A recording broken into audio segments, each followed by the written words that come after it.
அந்த கோம்பாவில் பிரதேசத்திற்கு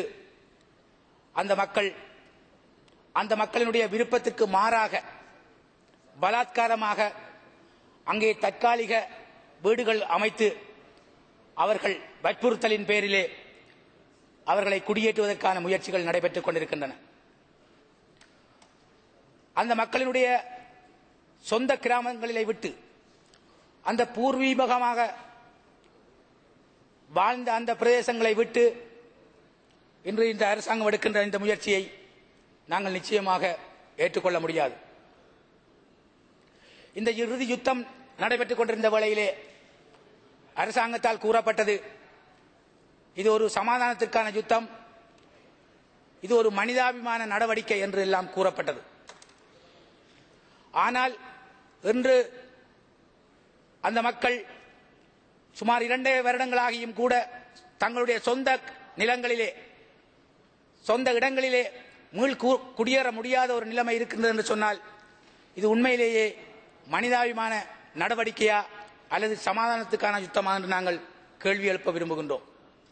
அவர்களுடைய சொந்த இடங்களிலே அவர்களுடைய சொந்த மண்ணை பறித்தெடுத்து அந்த கிராமங்களை அது பாதுகாப்பு படையினர் வாழுகின்ற ஒரு பிரதேசமாக மாற்றுவதற்கு நீங்கள் எடுக்கின்ற இந்த முடிவுகளை நிச்சயமாக நாங்கள் ஏற்றுக்கொள்ளப் போவதில்லை.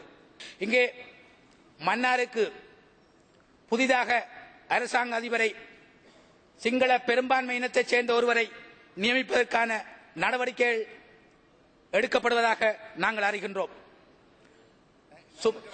சுமார் 9 மாதங்களே புதிய அரசாங்க அதிபர் வந்து அவர் பாரம் எடுத்து இப்பொழுதுதான் அந்த மன்னார் அவர் வேறு மாவட்டத்தைச் சேர்ந்தவராக இருந்தாலும் இப்பொழுது அந்த மன்னார் மாவட்டத்தை கற்று அங்கே அந்த மக்களினுடைய மனங்களை வென்று அங்கே தொடர்ந்து சேவை செய்வதற்கு விருப்பம் தெரிவித்துக் கொண்டிருக்கின்ற ஒரு நிலைமையிலே இரவோடு இரவாக அவர் கொழும்புக்கு அழைக்கப்பட்டிருக்கின்றார், அவர் இடமாற்றம் செய்யப்பட்டிருக்கின்றார்.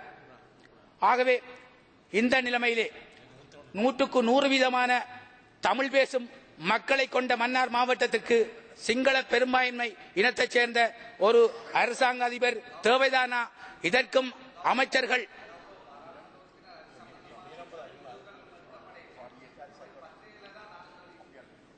நாங்கள் அறிகின்றோம். ஆகவே அது எடுக்கக்கூடாது. அப்படியான நடவடிக்கைகள் இருந்தால் அதை உடன் நிறுத்த வேண்டும் என்று கேட்டுக்கொள்வதுடன் அரசாங்க அதிபர் தற்போது இருக்கின்ற அரசாங்க அதிபர் வேதநாயகம் அவர்கள் என்ன தவறு செய்தார், அவருடைய பணிகளிலே அவர்களுடைய சேவையிலே நீங்கள் கண்ட குறைபாடு என்ன என்று நான் கேட்க விரும்புகின்றேன்.